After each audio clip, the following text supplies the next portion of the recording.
Biology chapter first, life process. Life process basically क्या होता है कि जो जीव होते हैं उनकी इंटरनल प्रक्रिया क्या होती है उसे हम लाइफ प्रोसेस बोलते हैं। यानी जीवन की प्रक्रिया को या जैव प्रक्रम को हम लाइफ प्रोसेस बोलते हैं।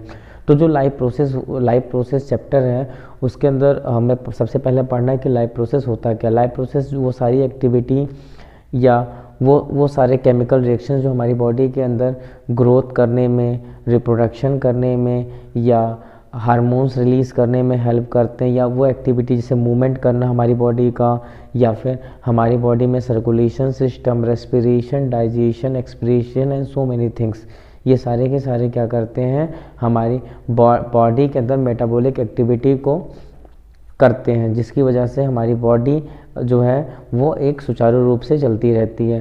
तो इसको हम लाइफ प्रोसेस बोलते हैं। जैसे यहाँ पे मैंने लिखा है life process series of action that are essential for living being sustain. मतलब वो सारे एक्शंस जो हमारी बॉडी को लिविंग रहने के लिए, हमारी बॉडी को डे टू डे लाइफ में रन करने के लिए सस्टेन होते हैं, वो सारे के सारे सीरीज ऑफ एसेंशियल एक्शंस जो होते हैं वो रिक्वायर होते हैं। ये सारे एसेंशियल एक्शंस हैं मूवमेंट, यानी हम कहीं बॉडी के मूवमेंट करना, मतलब बॉडी एक प्लेस पे है और वो अपने प्लेस को नहीं चेंज कर रही है पर अपने बॉडी के पोस्चर को चेंज कर रही है, इसको हम मूवमेंट बोलते हैं। सेकंड है रेस्पिरेशन। रेस्पिरेशन में inhale and exhale of gaseous exchange like O2 and CO2, oxygen और कार्बन डाइऑक्साइड का एक्सचेंज करना रेस्पिरेशन कहलाता है, इसको हिंदी में श्वसन भी बोलते हैं। थर्ड पॉइंट है एक्सक्रीशन। एक्सक्रीशन में होता है removal of waste. Removal of waste यानी जो भी हमारी बॉडी में अनडाइजेस्टेड कंपोनेंट है या टॉक्सिक कंपोनेंट है हमारी बॉडी का, उसको रिमूव करना वेस्ट कहलाता है। हमारी बॉडी से यूरिन और फीकल मैटर का रिमूव करना वेस्ट कहलाता है। एक्सक्रीशन के बाद है सेंसिटिविटी। हमारी बॉडी सेंसिटिव है, जब भी सनलाइट होती है तो हमारी जो स्किन है वो सनलाइट को एब्जॉर्ब करती है, या हम किसी गर्म या ठंडी चीज़ को जब टच करते हैं तो हमारी बॉडी उस चीज़ के प्रति एक्शन देती है या उस एक्शन के प्रति रिएक्शन देती है। ये क्या कहलाता है? सेंसिटिविटी कहलाता है। सेंसिटिविटी के बाद ग्रोथ। हमारी बॉडी में ग्रोथ होता रहता है, हमारी बॉडी के डिफरेंट ऑर्गन्स में ग्रोथ होता है, यहाँ तक कि हमारी हाइट बढ़ती है तो ये भी एक ग्रोथ है। हैंड हमारा बचपन से अभी तक इंक्रीज हुआ कुछ तो उसे क्या बोलते हैं? ग्रोथ बोलते हैं। तो होल बॉडी के अंदर टिश्यू बिल्डअप करती रहती है और बॉडी में ग्रोथ होता रहता है। ग्रोथ के बाद है रिप्रोडक्शन। रिप्रोडक्शन होता है कि सेम अपने जैसा एक नया जीव उत्पन्न करना या न्यू ऑर्गेनिज्म प्रोड्यूस करना बाय हेल्प ऑफ पेरेंट्स, जो है उसे हम बोलते हैं रिप्रोडक्शन। रिप्रोडक्शन भी टाइप होता है, लेकिन यहाँ पे जो पढ़ना है वो रिप्रोडक्शन है। फिर उसके बाद एक्सक्रीशन। एक्सक्रीशन में वेस्ट रिमूव होता है। एक्सक्रीशन मैंने 2 बार लिख दिया है। न्यूट्रिशन। न्यूट्रिशन वो सारे इसेंशियल एलिमेंट जो हमारी बॉडी को एनर्जी देते हैं या हमारी बॉडी को वो इसेंशियल एलिमेंट जो चाहिए होते हैं जिससे हमारी बॉडी स्ट्रांग रहती है, बिल्डिंग अप रहती है, हम हेल्थी रहते हैं, हम डिसीज़ फ्री रहते हैं और हमारी बॉडी में एंटीबॉडी बनता है, एंटीजन बनता है, उसे हम न्यूट्रिशंस बोलते हैं। अब nutrition according to habitat nutrition 2 type का होता है, ऑटोट्रॉपिक और हेट्रोट्रॉपिक। ये डिपेंड करता है एनिमल में। जैसे यहाँ पे यूनिसेलुलर एनिमल है और मल्टीसेलुलर। मैंने यहाँ पे 2 टाइप एनिमल्स लिया हुआ है, एक यूनिसेलुलर एनिमल लिया हुआ है, दूसरा मल्टीसेलुलर एनिमल लिया हुआ है। यूनिसेलुलर एनिमल वो एनिमल होते हैं जिनमें एक सिंगल सेल होती है और उनकी सारी की सारी एक्टिविटी सिंगल सेल के अंदर होती है। Example amoeba. तो अमीबा में जो ये क्या नाम है लाइफ प्रोसेस है वो एक सिंगल सेल के अंदर इन्वॉल्व होगी और सब कुछ सिंगल सेल को ही परफॉर्म करना पड़ेगा अमीबा के केस में या किसी यूनिसेलुलर ऑर्गेनिज्म के केस में। बट मल्टीसेलुलर ऑर्गेनिज्म के केस में क्या होता है कि डिफरेंट ऑर्गन्स होते हैं और वो सारे एक दूसरे के साथ अरेंज होते हैं और वो एक रिदमिक एक्सप्रेशन या रिदमिक एक्शन करते हैं और होल बॉडी में एक्टिविटी होती रहती है। तो ये यूनिसेलुलर और मल्टीसेलुलर में कुछ चेंजेस थे। एक बार दोबारा से रिपीट कर देते हैं। Life process. लाइफ प्रोसेस में क्या होता है कि हमारी जो बॉडी है उसके इंटरनल चेंजेस, यानी लाइफ हमारी बॉडी के अंदर डाइजेशन हो रहा है जो हमें दिख नहीं रहा होता है, बॉडी के अंदर ब्लड सर्कुलेट कर रहा होता है, रेस्पिरेशन हो रहा होता है, एक्सचेंज ऑफ गैसेस हो रहा होता है, वेस्ट रिमूव हो रहा होता है। तो तो ये जो सारी एक्टिविटीज़ है बॉडी के इंटरनल जो मेटाबॉलिक एक्टिविटीज़ हैं या जो भी सीरीज़ ऑफ एक्टिविटीज़ है जो कि हमारी बॉडी को रन करवाती हैं, हमारे जो ऑर्गन्स हैं वो रिदमिक वे में रहते हैं, चाहे वो न्यूरॉन सिस्टम हो, नर्वस सिस्टम हो, सर्कुलेटरी सिस्टम हो, रेस्पिरेटरी सिस्टम हो, डाइजेस्टिव सिस्टम हो, एक्सक्रीटरी सिस्टम हो, ये सारी एक्टिविटीज़ जो होती हैं वो मूवमेंट हो, ये सारी एक्टिविटीज़ होती हैं लाइफ प्रोसेस जो हमारी लाइफ को हमारे बॉडी को रन कराती हैं। अब इन लाइफ प्रोसेस जो होती हैं ये डिपेंड करती है एनिमल टू एनिमल, यानी ये यूनिसेलुलर एनिमल है या मल्टी सेलुलर एनिमल है। अगर यूनिसेलुलर एनिमल है तो उसके अंदर क्या होगा कि सिंगल सेल के अंदर वो सारी एक्टिविटीज़ काम करेंगी या वो सारी एक्टिविटीज़ वर्क करेंगी या परफॉर्म करेंगी बेटर वेज में। बट अगर मल्टी सेलुलर ऑर्गेनिज्म है तो उसमें क्या होता है कि कैटेगरी डिवाइड हो जाती है, और कैटेगरी डिवाइड होने से जो वर्क है वो और ज़्यादा स्टेमिना या और ज़्यादा स्टेबिलिटी के साथ परफॉर्म करने लगता है। जैसे एग्जांपल मल्टी सेलुलर ऑर्गेनिज्म में क्या होता है, वेल डेवलप्ड सिस्टम।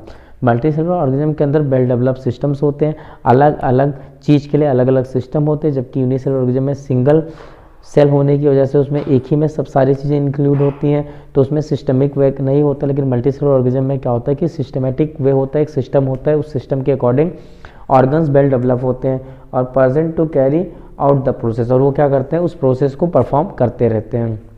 अब पढ़ेंगे हम न्यूट्रिशन। न्यूट्रिशन हमारी बॉडी के लिए बहुत इंपॉर्टेंट है, क्योंकि हमें चाहे वो एनिमल हो या प्लांट हो, दोनों को न्यूट्रिशन चाहिए अपनी बॉडी को सरवाइव करने के लिए, अपनी बॉडी को एनर्जी देने के लिए, अपनी बॉडी को एक्टिविटी जो है परफॉर्म करवाने के लिए, ताकि वो अच्छे से अच्छे परफॉर्म कर सके। उसके लिए हमें क्या चाहिए, एनर्जी चाहिए। तो वो एनर्जी हमें न्यूट्रिशन से मिलती है।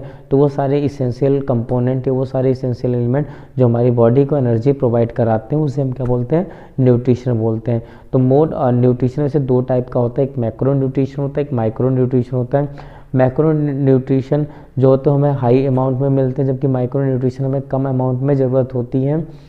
तो यहाँ पे मोड ऑफ न्यूट्रिशन है, mode of nutrition class 10th के अंदर है। मोड ऑफ न्यूट्रिशन कहने का मतलब जो है हम कैसे न्यूट्रिशन लेते हैं, या मतलब जो दो अलग अलग टाइप का है, प्लांट कौन सा न्यूट्रिशन लेगा या एनिमल कौन सा न्यूट्रिशन लेगा, इस बेस पे न्यूट्रिशन को हमने 2 टाइप में कैटेगराइज किया हुआ है। पहला मोड ऑफ न्यूट्रिशन है ऑटोट्रॉपिक, और सेकंड मोड ऑफ न्यूट्रिशन है heterotrophic mode of nutrition. Autotrophic mode of nutrition के अंदर जो प्लांट होते हैं वो खुद अपना स्वयं भोजन बनाते हैं, यानी प्रेजेंस ऑफ फोटोसिंथेसिस, यानी सेल्फ डिपेंडेंट, यानी वो खुद पे निर्भर करते हैं। तो ऐसा प्लांट होता है जो कि खुद पे डिपेंडेंट होता है और वो अपना भोजन स्वयं बनाते हैं, अपने फूड को स्वयं प्रिपेयर करते हैं, सेल्फ प्रिपेयर करता है। वो जो है हमारा प्लांट होगा और उसे हम ऑटोट्रॉपिक मोड ऑफ न्यूट्रिशन के अंदर रखेंगे। सेकेंड मोड ऑफ न्यूट्रिशन है heterotrophic mode of nutrition. Heterotrophic mode of nutrition के अंदर एनिमल्स आ जाते हैं जो अपना भोजन स्वयं नहीं बना सकते, यानी वो डिपेंड होते हैं किसी एनिमल और प्लांट के ऊपर अपने फूड को प्रिपेयर करने के लिए, उसे हम बोलते हैं heterotrophic mode of nutrition. Autotrophic mode of nutrition के अंदर जो प्लांट होते हैं उनके पास फोटो एनर्जी को केमिकल एनर्जी में ब्रेक करते हैं और अपने फूड को प्रिपेयर करते हैं। तो फर्स्ट ऑफ ऑल हम पढ़ेंगे ऑटोट्रॉपिक मोड ऑफ न्यूट्रिशन सबसे पहले हम पढ़ेंगे। और ऑटोट्रॉपिक मोड ऑफ न्यूट्रिशन कहने का मतलब ये है कि ऐसे प्लांट जो अपना फूड स्वयं बनाते हैं, यानी वो खुद ही प्रिपेयर करते हैं, यानी ऑन सेल्फ प्रिपेयर करते हैं, उन टाइप के प्लांट को हम क्या बोलते हैं, ऑटोट्रॉपिक प्लांट बोलते हैं। इसमें कुछ बैक्टीरिया होते हैं जो केमिकल के थ्रू भी अपना खुद का फूड प्रिपेयर करते हैं, उसे हम कीमो ऑटोट्रॉप भी बोलते हैं। तो यहाँ पे हम सबसे पहले पढ़ेंगे ऑटोट्रॉपिक न्यूट्रिशन।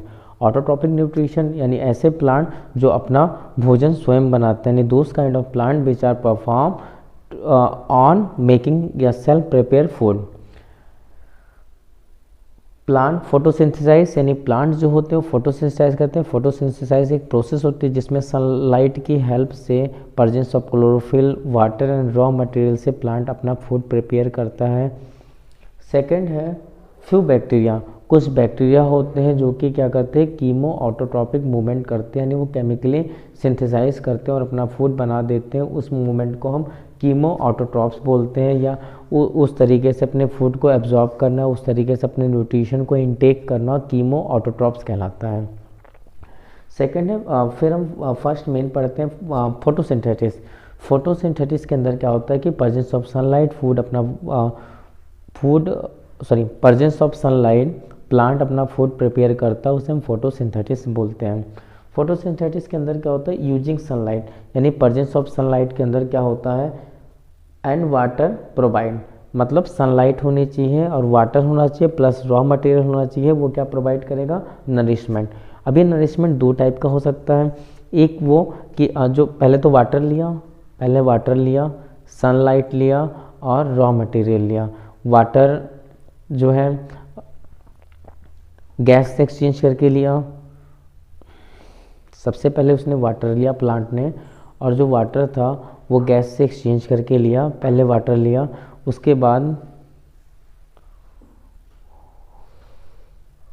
फोटोसिंथेसिस, फोटोसिंथेसिस में हम पढ़ेंगे कि using sunlight water and raw material, using sunlight water and raw material जो है वो प्रोवाइड करता है नरिशमेंट प्लांट को और अदर एनिमल को। सनलाइट सन सोर्स से मिलता है लीफ को, लीफ के पास क्लोरोफिल होता है, क्लोरोफिल क्या करता है, उसको केमिकल एनर्जी में ब्रेक डाउन करता है, और जो रॉ मटेरियल्स होते हैं वो जाइलम के थ्रू जो है रूट से वाटर एंड रॉ मटेरियल दोनों जाइलम के थ्रू आ जाते हैं, और थर्ड स्टोमेटा क्या करता है, गैसियस एक्सचेंज करता है, और ये तीनों मिलाकर फूड प्रिपेयर करते हैं, नरिशमेंट प्रोवाइड करते हैं प्लांट को। तो सिर्फ प्लांट को नरिशमेंट नहीं प्रोवाइड करते, देमसेल्फ यानी प्लांट को और अदर ऑर्गेनिज्म को, देमसेल्फ यानी प्लांट और अदर ऑर्गेनिज्म। अदर ऑर्गेनिज्म कहने का मतलब ये कि जब जितनी नरिशमेंट की रिक्वायरमेंट प्लांट को होती है उतनी नरिशमेंट की रिक्वायरमेंट प्लांट को मिल जाती है, तो प्लांट उसको एक फ्रूट के फॉर्म में स्टोर करता है या वेजिटेबल के फॉर्म में स्टोर कर देता है, और वो फ्रूट या वेजिटेबल हम लोग खाते हैं, तो हम या और अदर एनिमल्स जो होते हैं वो खाते हैं, तो उनको भी उससे नरिशमेंट मिल जाता है। तो सबसे पहले ऑटोट्रॉपिक मोड ऑफ न्यूट्रिशन पढ़ा था। ऑटोट्रॉपिक मोड ऑफ न्यूट्रिशन के अंदर making it's on food, autotrophic mode of nutrition के अंदर क्या था कि जो अपना फूड स्वयं बनाते हैं, मेकिंग इट्स ऑन फूड यानी खुद ही अपना भोजन बनाते हैं या खुद ही अपना फूड प्रिपेयर करते हैं या सेल्फ प्रिपेयर करते हैं, उन्हें हम ऑटोट्रॉपिक बोलते हैं। ऑटोट्रॉपिक के अंदर प्लांट सिंथेसाइज यानी प्लांट फोटोसिंथेसाइज यानी प्लांट सनलाइट के प्रेजेंस में अपना फूड प्रिपेयर करता है, उसे प्लांट फोटोसिंथेसाइज बोलते हैं। सेकेंड है फ्यू बैक्टीरिया, फिर बैक्टीरिया यूज़ केमिकल, कुछ बैक्टीरिया ऐसे होते हैं जो कि केमिकली सिंथेसाइज करते हैं, उसे हम कीमो एटोट्रॉप्स बोलते हैं। ऐसे कुछ सल्फर बैक्टीरिया होते हैं, कुछ रोडोप्सिन बैक्टीरिया होते हैं जो कि क्या करते हैं, अपने फूड को प्रिपेयर करते हैं। फोटोसिंथेसिस, फोटोसिंथेसिस पहला पार्ट था हमारा जो प्लांट प्रिपेयर कर रहा था, प्लांट क्या करता है, यूज कर रहा था sunlight and water, plant use कर रहा था सनलाइट एंड वाटर जो कि प्रोवाइड कर रहा था नरिशमेंट, नरिशमेंट किसको प्रोवाइड कर रहा था, देमसेल्फ यानी खुद को यानी प्लांट को प्लस अदर ऑर्गेनिज्म। जब उसके पास ज़्यादा हो जाता था तो उसे फ्रूट या वेजिटेबल के फॉर्म करके या फ्रूट या वेजिटेबल का फॉर्मेशन करके अदर प्लांट और एनिमल को प्रोवाइड करता था नरिशमेंट। अब ये प्रोसेस कैसे होती थी, क्लोरोफिल एब्जॉर्ब सनलाइट, सबसे पहले जो क्लोरोफिल होता था यानी जो हमारी लीफ होती थी ग्रीन कलर की, उनके पास क्लोरोफिल प्रेजेंस होता था, और वो जो क्लोरोफिल होता था वो सबसे पहले क्या करता था, जो सनलाइट आ रही होती थी या जो सन की रेज आ रही होती थी उसको इमिट करता था और एब्जॉर्ब करता था। सनलाइट एब्जॉर्ब करने के बाद light energy split water into hydrogen oxygen, तो जो सनलाइट की लाइट आ रही होती थी वो लाइट एनर्जी जो थी वो स्प्लिट कर देती थी वाटर को हाइड्रोजन और ऑक्सीजन में, यानी वाटर जो था उसके वाटर को दो मॉलिक्यूल्स के फॉर्म में ब्रेक कर देती थी, हाइड्रोजन मॉलिक्यूल और ऑक्सीजन मॉलिक्यूल के फॉर्म में ब्रेक कर देती थी किसको, वाटर को। यानी वाटर सनलाइट के प्रेजेंस की वजह से क्लोरोफिल में ब्रेक होता था वाटर और ऑक्सीजन में। Hydrogen use to reduce carbon dioxide, hydrogen क्या करता था, रिड्यूस करता था कार्बन डाइऑक्साइड को, हाइड्रोजन हेल्प करता था रिड्यूस करने में कार्बन डाइऑक्साइड को, और उसे कन्वर्ट कर देता था कार्बोहाइड्रेट, कार्बोहाइड्रेट मतलब एक टिपिकल ग्लूकोज के फॉर्मेशन में कन्वर्ट कर देता था, यानी प्लांट को एनर्जी देता था। तो सबसे पहले क्या था, जो ऑक्सीजन थी और हाइड्रोजन दो पार्ट्स में स्प्लिट हुए, किसकी वजह से, सनलाइट की वजह से, क्लोरोफिल के प्रेजेंस में वाटर दो पार्ट्स में स्प्लिट हुआ हाइड्रोजन और ऑक्सीजन में। उसमें से जो पहला पार्ट हाइड्रोजन था वो हाइड्रोजन यूज करता था रिड्यूस कार्बन डाइऑक्साइड, वो कार्बन डाइऑक्साइड को रिड्यूस करके क्या करता था, कार्बोहाइड्रेट के फॉर्म में कन्वर्ट कर देता था, और कार्बोहाइड्रेट क्या था, एक टिपिकल ग्लूकोज था जो कि प्लांट को एनर्जी देता था। 6 carbon dioxide plus 6 water gives out 6 C6H12O6 plus energy, मतलब 6 कार्बन प्लस 6 वाटर मिलकर ऐड होकर हमें ग्लूकोज प्लस एनर्जी देते थे, यानी प्लांट को ग्लूकोज और एनर्जी देते थे। और जो ऑक्सीजन था वो इन्वायरमेंट में दोबारा से चला जाता था और वो एनिमल्स के काम आ जाता था रेस्पिरेशन में। सेकेंड है chlorophyll is essential for photosynthesis. Chlorophyll बहुत इंपॉर्टेंट है फोटोसिंथेसिस के लिए to facilitate intake of carbon dioxide, मतलब जो क्लोरोफिल है बहुत इंपॉर्टेंट है प्लांट के लिए ताकि वो इनटेक कर सके। क्लोरोफिल बहुत इंपॉर्टेंट है प्लांट के लिए ताकि वो इनटेक कर सके किसको, कार्बन डाइऑक्साइड को। ये इतना फोटोसिंथेसिस प्रोसेस था। फोटोसिंथेसिस प्रोसेस के अंदर क्लोरोफिल लीफ में स्टोमेटा पाया जाता है। अब वो जो स्टोमेटा होता है उस स्टोमेटा का क्या काम है, जो स्टोमेटा होता है, स्टोमेटा प्लांट के अंदर बैक साइड में होता है, यानी एब्रोलर सरफेस के ऊपर होता है और उस सरफेस पे छोटे छोटे माइन्यूट से पोर होते हैं। वो जब लाइट रहती है तो वो ओपन होते हैं, लाइट नहीं होती तो वो क्लोज हो जाते हैं, यानी presence of sunlight open, absence of sunlight they are close.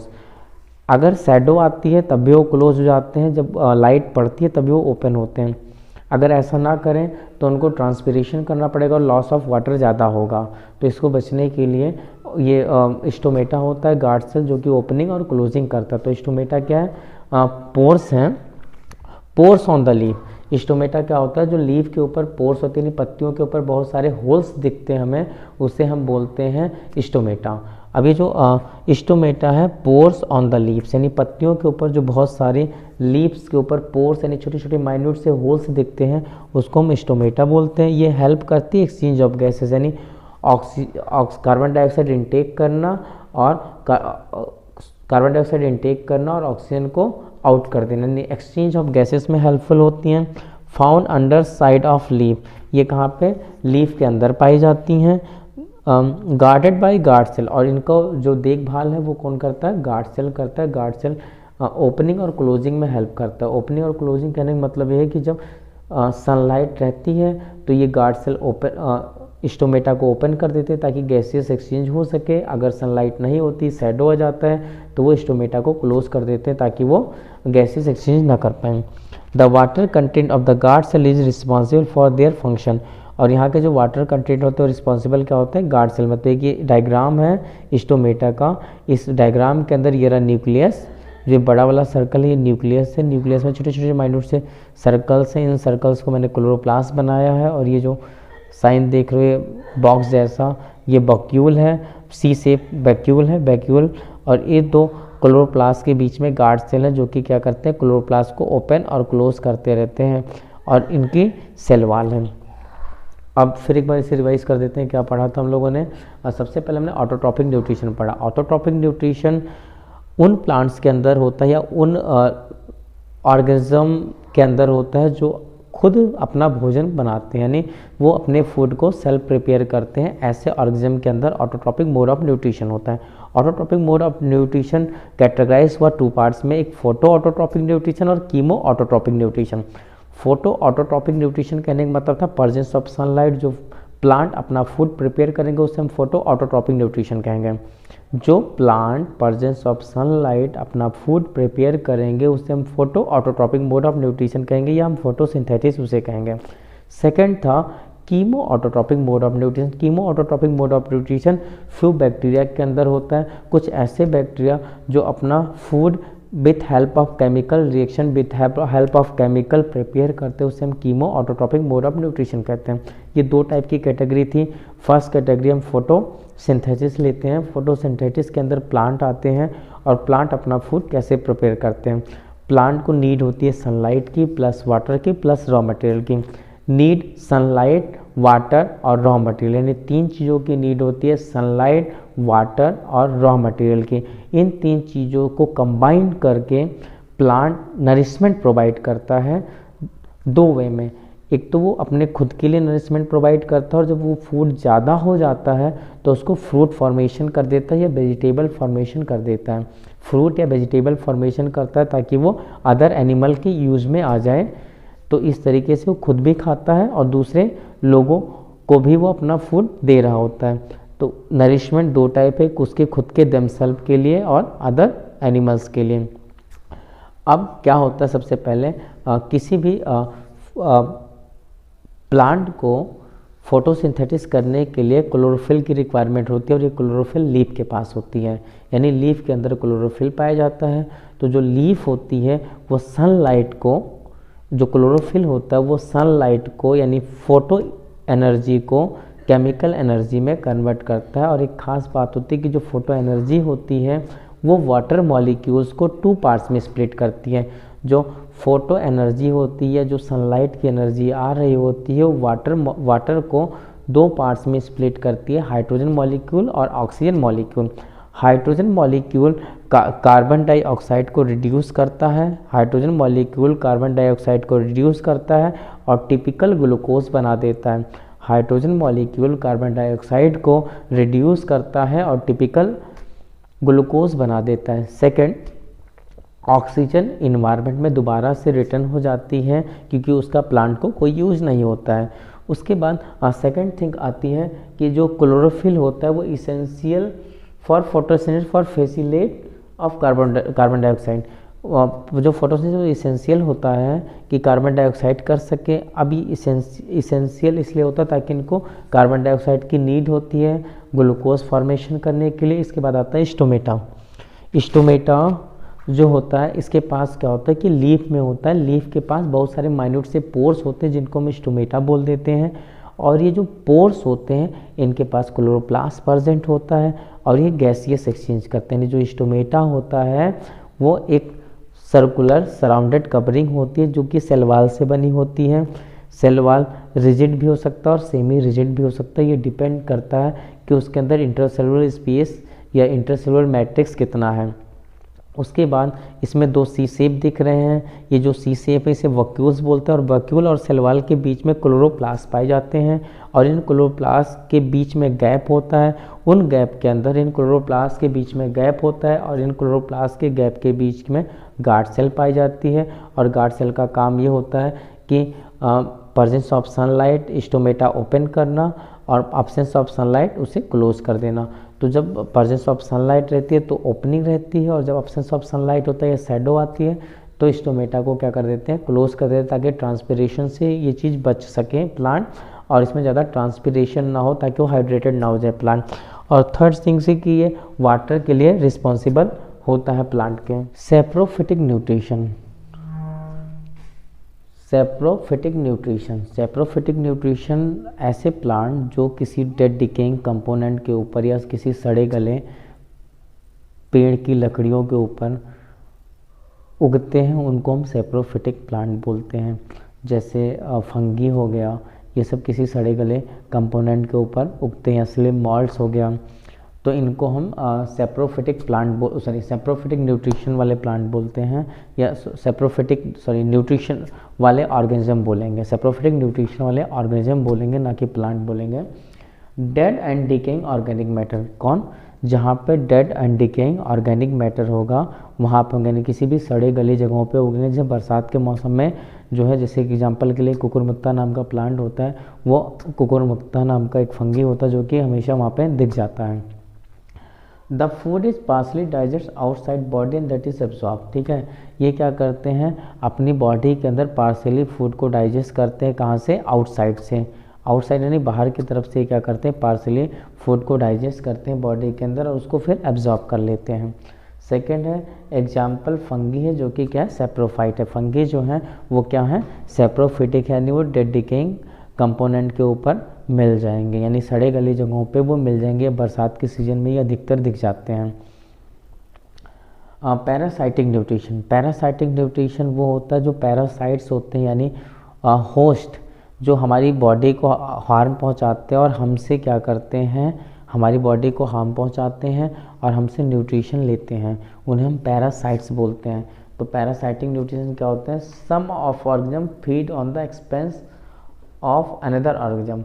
मतलब कुछ ऐसे ऑर्गेनिजम्स होते हैं जो कि क्या करते हैं, दूसरा ऑर्गेनिज्म होता है उसके फूड को या उसके न्यूट्रिशन को ले लेते हैं। जैसे मॉस्कीटो हमारी बॉडी के अंदर बाइट करता है और हमारे ब्लड को सक कर लेता है, और साथ में कई टाइप के डिसीज, जैसे कई टाइप के फीवर दे जाता है, मलेरिया पैरासाइट दे के चला जाता है, प्लाज्मोडियम हमारे बॉडी के अंदर ट्रांसफ़र कर देता है मीरोजोइट के थ्रू। तो some of the organism feed on the expense of another organism, मतलब जो एक्सपेंसिव फूड उसका था उसको क्या करता है, वो अदर ऑर्गेनिज्म खा लेता है, and in turn causing harm, और उसको क्या कर देता है, हार्म कॉज कर देता है, यानी उसको हार्म कर देता है। जैसे मैंने अभी मॉस्कीटो का बताया हूँ। These organism live on the body, और वो ऑर्गेनिज्म क्या होते हैं कि हमारी बॉडी में रहते हैं कुछ समय के लिए, of host organism and derive nutrition directly from the host cell, और ड्राइव करते हैं nutrition directly from host cell. जैसे मॉस्कीटो हो गया, ठीक है, हमारे सर में लाइस हो गया यानी जूं हो गया, वो क्या करता है, हमारे सर में रहता है और हमारा खून चूसता रहता है और हम ऐसे ऐसे करते रहते हैं, ठीक है।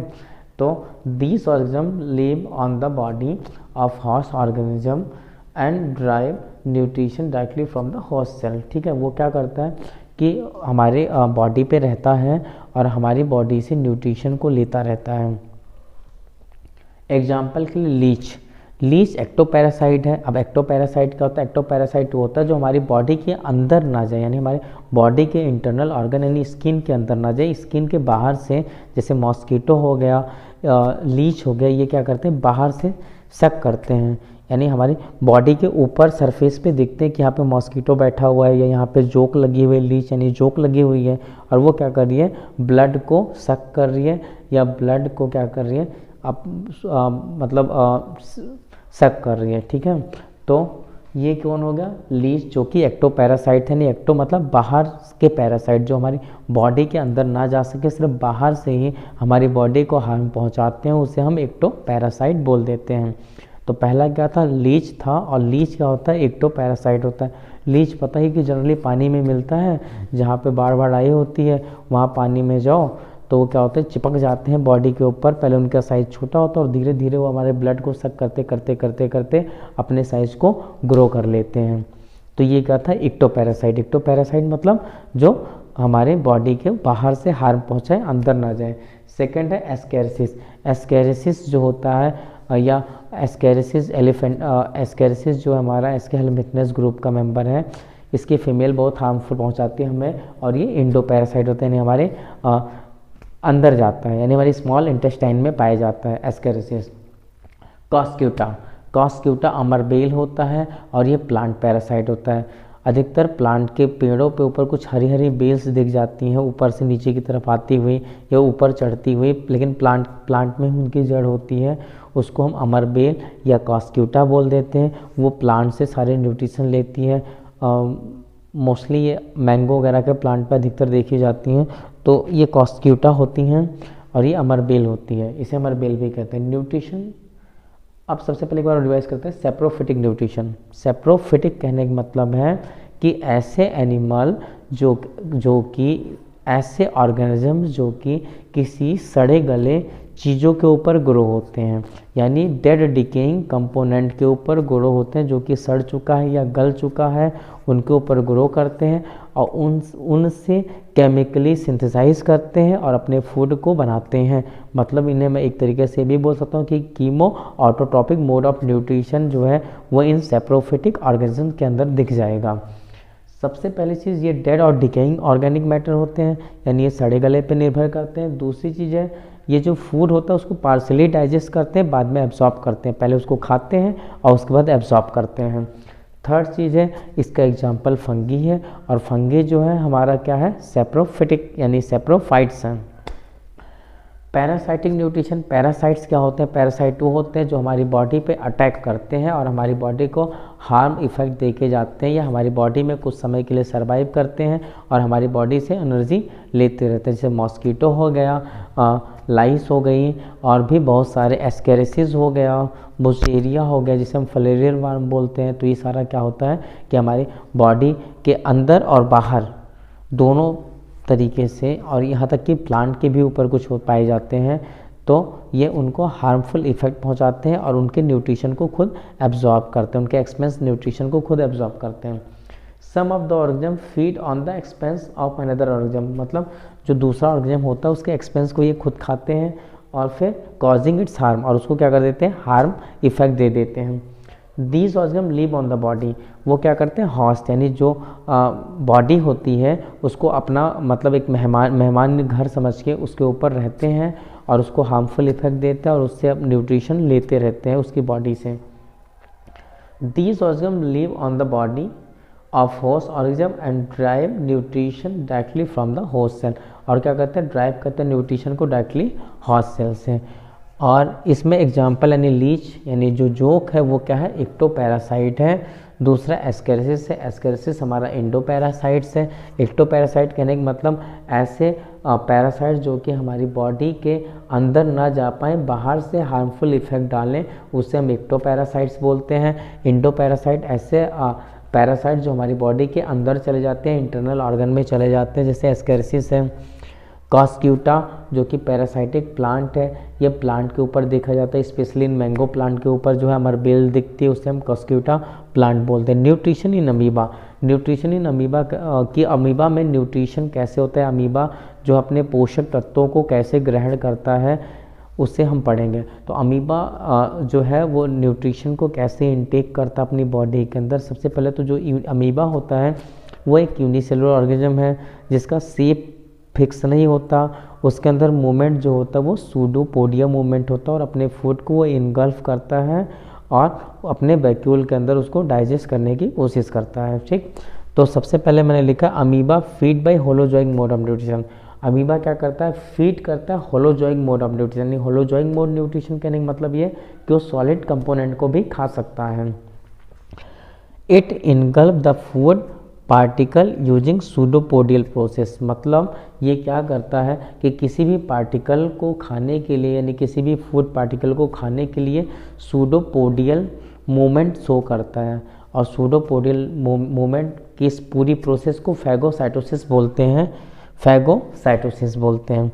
The engulfed food get enclose in the body of the food vacuole, जैसे ही इनगल्फ करता है तो इसके वैक्यूल्स क्लोज हो जाते हैं और उनमें वो डाइजेशन होना स्टार्ट हो जाता है।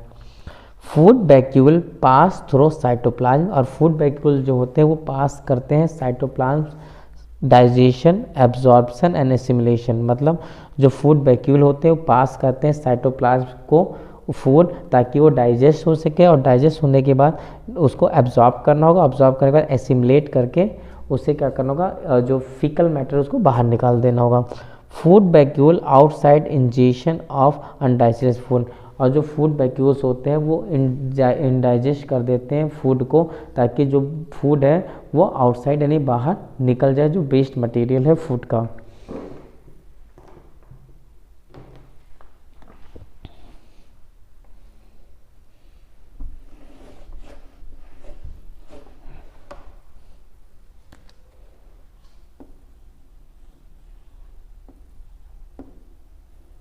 ये सेल मेम्ब्रेन थी अमीबा का केस है ये, जिसमें क्या है, ये सेल मेम्ब्रेन है, ये साइटोप्लाज्म है,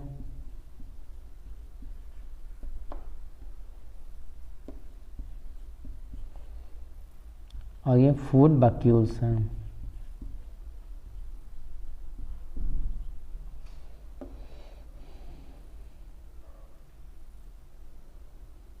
और ये न्यूक्लियस है और ये फूड पार्टिकल है।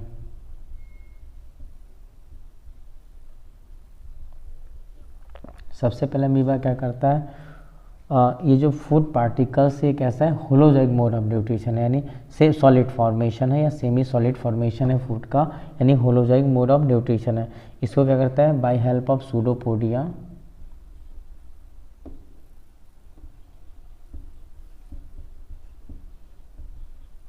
फूड को इनटेक करता है। फूड इनटेक करने की प्रोसेस को हम बोल देते हैं फैगोसाइटोसिस। अब फूड इसने इनटेक किया और इस प्रोसेस को हम बोल देते हैं फैगोसाइटोसिस। फूड इनटेक करने के बाद इसको इनकल्व करता है वैक्यूल्स के अंदर, यानी यहाँ पे जो ये वैक्यूल्स बने हैं इसके अंदर ये फूड चला जाता है अमीबा का, और वैक्यूल क्या हो जाता है, क्लोज हो जाता है। फूड वैक्यूल के अंदर जाता है और वहाँ पे क्या हो जाता है, क्लोज हो जाता है। अब सबसे पहले क्या था, ये अमीबा में जो था वो एक अमीबा होता है। यहाँ प्रोसेस कुछ ऐसी है कि एक अमीबा होता है और स्पेस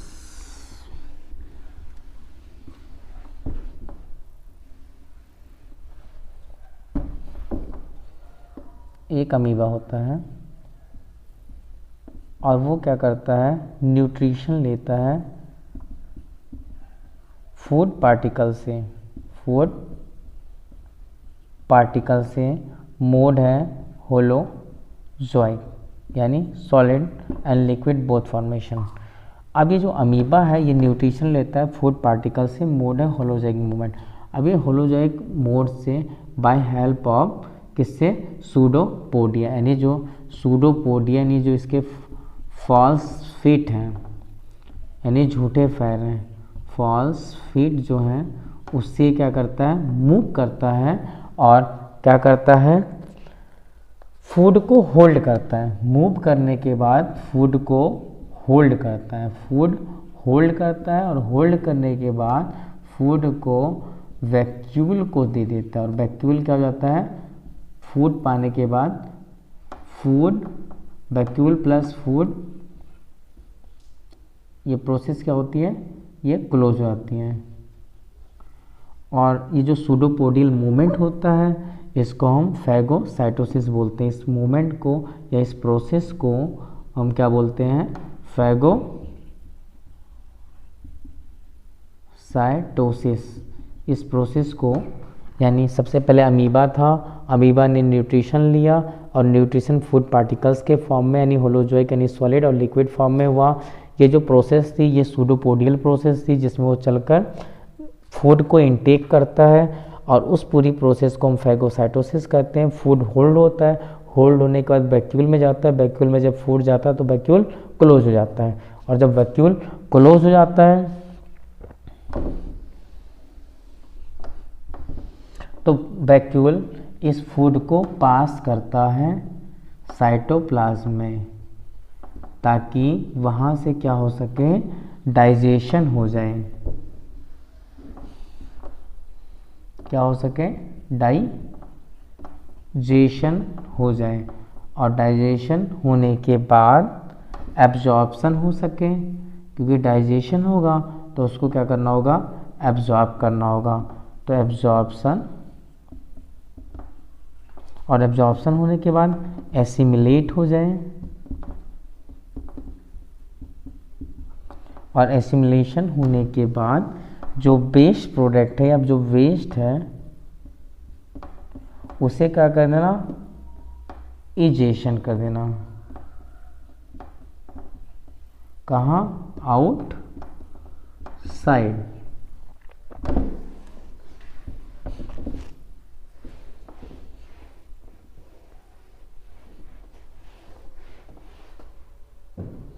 अभी हम क्या पढ़ रहे हैं कि एक फूड वैक्यूल है, यानी एक सबसे पहले हम लेते हैं इस केस के अंदर कि एक अमीबा है। सबसे पहले हम क्या ले रहे हैं, एक अमीबा है, और ये अमीबा जो है ये यूनिसेलुलर है, एक अमीबा है और वो अमीबा क्या है, यूनिसेलुलर है, और उसका कोई सेफ फिक्स नहीं है। उसके पास एक सिंगल सेल है और सिंगल सेल के अंदर एक न्यूक्लियस है, सेल मेम्ब्रेन है, साइटोप्लाज्म और फूड वैक्यूल है।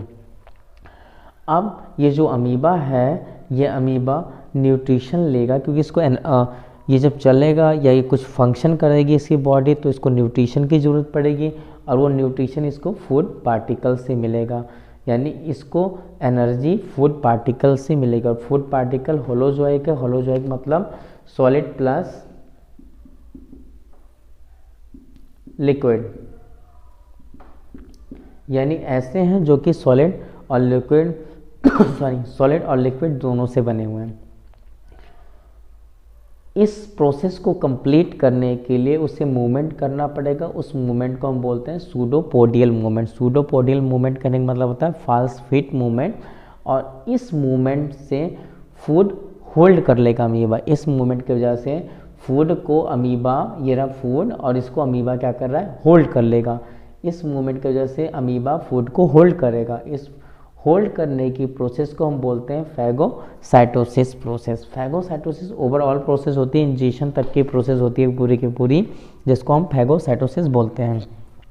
अब इस प्रोसेस के अंदर यानी फैगोसाइटोसिस वाली जो प्रोसेस होती है, इसके अंदर फूड होल्ड होता है। फूड होल्ड होने के बाद वैक्यूल प्लस फूड, यानी वैक्यूल के अंदर फूड चला जाता है। ये रहा वैक्यूल के अंदर फूड जाता है। फूड जाने के बाद वैक्यूल प्रॉपर क्लोज हो जाता है। क्लोज होने के बाद वो पास करता है फूड को यहाँ, यानी इस रीजन के अंदर। ये है तुम्हारा साइटोप्लाज्मिक रीजन।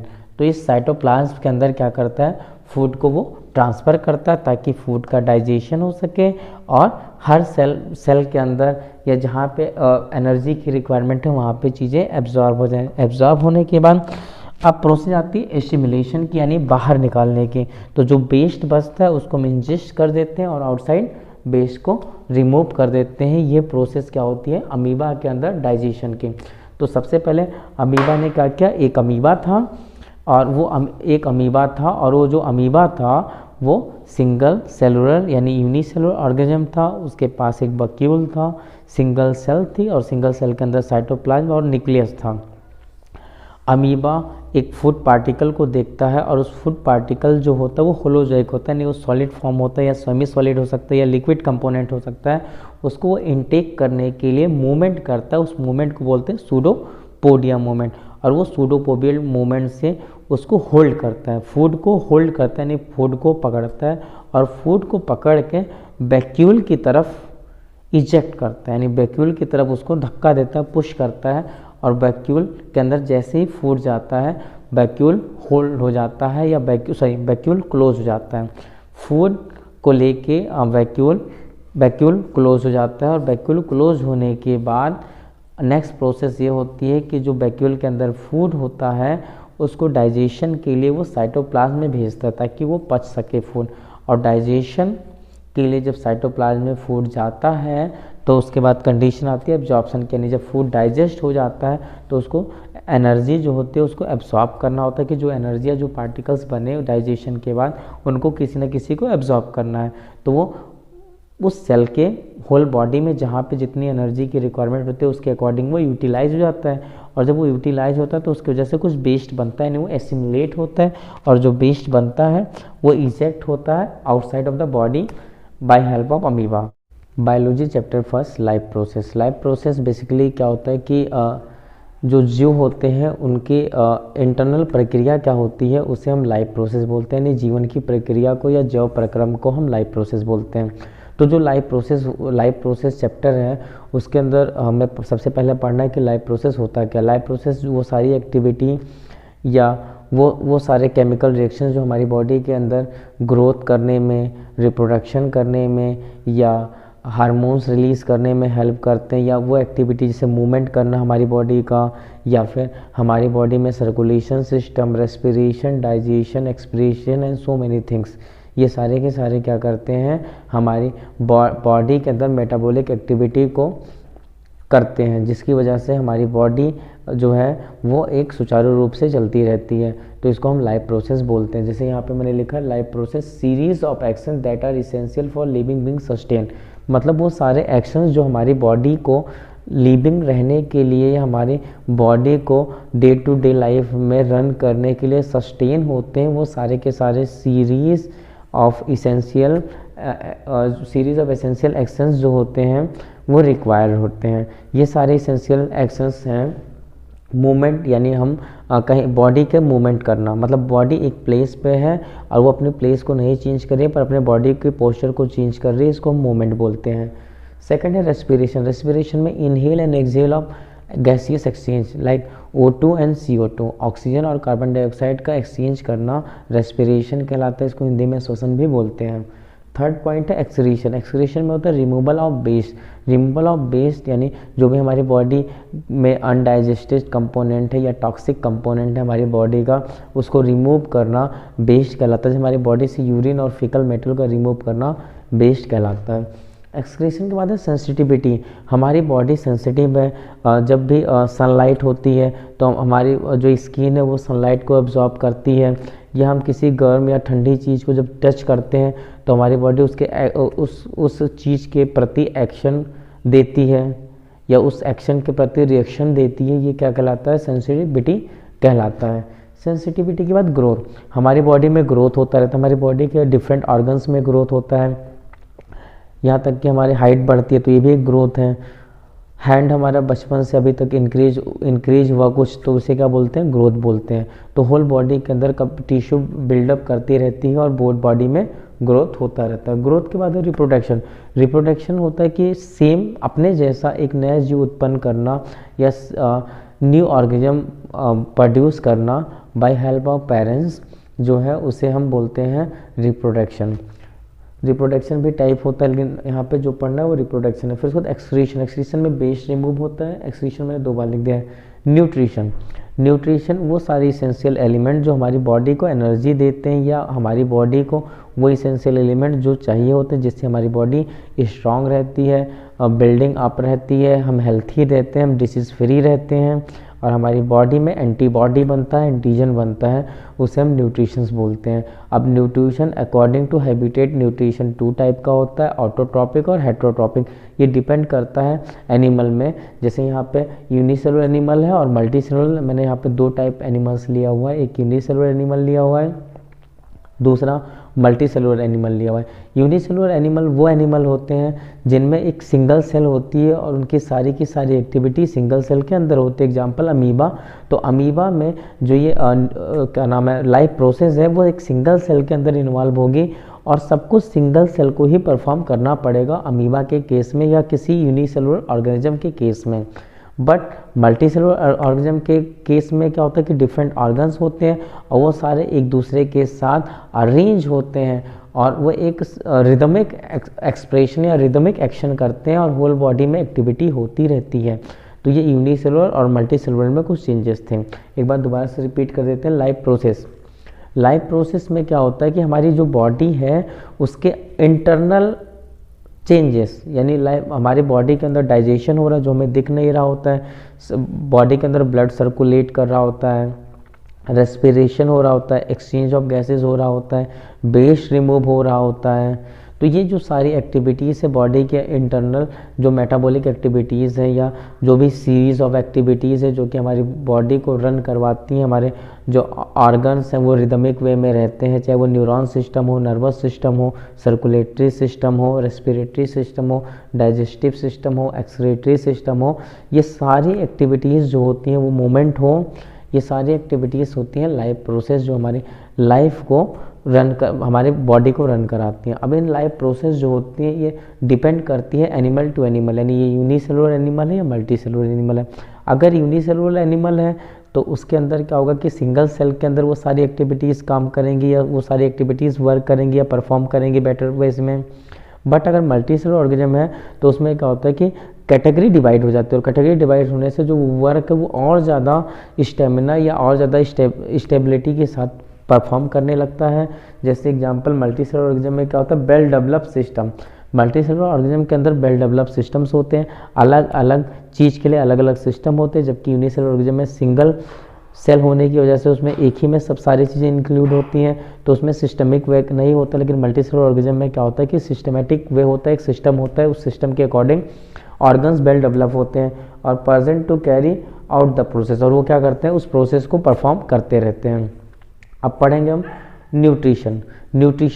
न्यूट्रिशन हमारी बॉडी के लिए बहुत इंपॉर्टेंट है क्योंकि हमें चाहे वो एनिमल हो या प्लांट हो दोनों को न्यूट्रिशन चाहिए अपनी बॉडी को सरवाइव करने के लिए, अपनी बॉडी को एनर्जी देने के लिए, अपनी बॉडी को एक्टिविटी जो है परफॉर्म करवाने के लिए, ताकि वो अच्छे से अच्छे परफॉर्म कर सके उसके लिए हमें क्या चाहिए, एनर्जी चाहिए।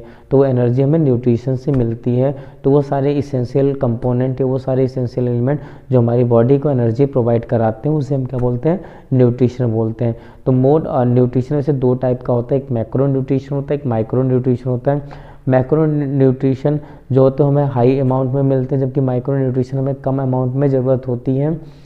तो यहाँ पे मोड ऑफ न्यूट्रिशन है, mode of nutrition class 10th के अंदर है। मोड ऑफ न्यूट्रिशन कहने का मतलब जो है हम कैसे न्यूट्रिशन लेते हैं, या मतलब जो दो अलग अलग टाइप का है, प्लांट कौन सा न्यूट्रिशन लेगा या एनिमल कौन सा न्यूट्रिशन लेगा, इस बेस पे न्यूट्रिशन को हमने 2 टाइप में कैटेगराइज किया हुआ है। पहला मोड ऑफ न्यूट्रिशन है ऑटोट्रॉपिक और सेकंड मोड ऑफ न्यूट्रिशन है heterotrophic mode of nutrition. Autotrophic mode of nutrition के अंदर जो प्लांट होते हैं वो खुद अपना स्वयं भोजन बनाते हैं, यानी प्रेजेंस ऑफ फोटोसिंथेसिस, यानी सेल्फ डिपेंडेंट, यानी वो खुद पे निर्भर करते हैं। तो ऐसा प्लांट होता है जो कि खुद पे डिपेंडेंट होता है और वो अपना भोजन स्वयं बनाते हैं, अपने फूड को स्वयं प्रिपेयर करते हैं, सेल्फ प्रिपेयर करता है। वो जो है हमारा प्लांट होगा और उसे हम ऑटोट्रॉपिक मोड ऑफ न्यूट्रिशन के अंदर रखेंगे। सेकेंड मोड ऑफ न्यूट्रिशन है heterotrophic mode of nutrition. Heterotrophic mode of nutrition के अंदर एनिमल्स आ जाते हैं जो अपना भोजन स्वयं नहीं बना सकते, यानी वो डिपेंड होते हैं किसी एनिमल और प्लांट के ऊपर अपने फूड को प्रिपेयर करने के लिए, उसे हम बोलते हैं heterotrophic mode of nutrition.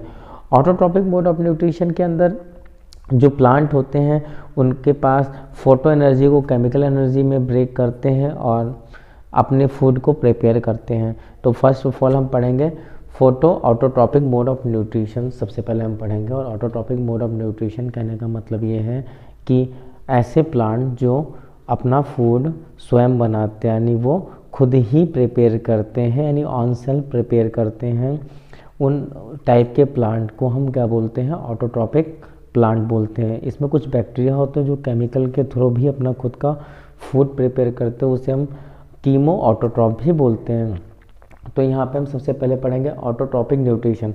Autotrophic nutrition यानी ऐसे प्लांट जो अपना भोजन स्वयं बनाते हैं, यानी those kind of plant which are perform on making या self prepare food. Plant photosynthesise, यानी प्लांट जो होते हैं वो फोटोसिंथेसाइज करते हैं। फोटोसिंथेसाइज एक प्रोसेस होती है जिसमें सनलाइट की हेल्प से presence of chlorophyll, water and raw material से प्लांट अपना फूड प्रिपेयर करता है। सेकंड है फ्यू बैक्टीरिया, कुछ बैक्टीरिया होते हैं जो कि क्या करते हैं, कीमो ऑटोट्रॉपिक मूवमेंट करते हैं, यानी वो केमिकली सिंथेसाइज करते हैं और अपना फूड बना देते हैं। उस मूवमेंट को हम कीमो ऑटोट्रॉप्स बोलते हैं, या उस तरीके से अपने फूड को एब्जॉर्ब करना, उस तरीके से अपने न्यूट्रिशन को इनटेक करना कीमो ऑटोट्रॉप्स कहलाता है। सेकंड है फिर हम फर्स्ट मेन पढ़ते हैं फोटोसिंथेसिस। फोटोसिंथेसिस के अंदर क्या होता है कि presence of sunlight presence of sunlight plant अपना फूड प्रिपेयर करता है, उसे हम फोटोसिंथेसिस बोलते हैं।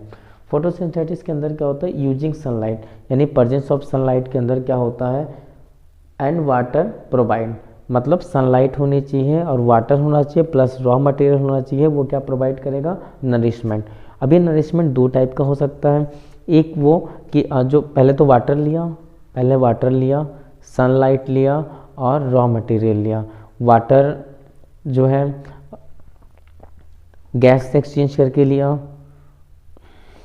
सबसे पहले उसने वाटर लिया प्लांट ने, और जो वाटर था वो गैस से एक्सचेंज करके लिया, पहले वाटर लिया, उसके बाद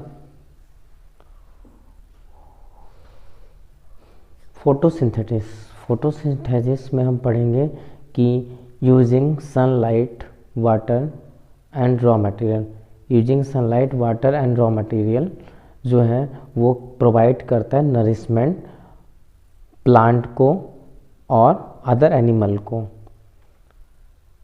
सनलाइट सन सोर्स से मिलता है लीफ को, लीफ के पास क्लोरोफिल होता है, क्लोरोफिल क्या करता है, उसको केमिकल एनर्जी में ब्रेक डाउन करता है, और जो रॉ मटेरियल्स होते हैं वो जाइलम के थ्रू जो है रूट से वाटर एंड रॉ मटेरियल दोनों जाइलम के थ्रू आ जाते हैं, और थर्ड स्टोमेटा क्या करता है, गैसियस एक्सचेंज करता है, और ये तीनों मिलाकर फूड प्रिपेयर करते हैं, नरिशमेंट प्रोवाइड करते हैं प्लांट को।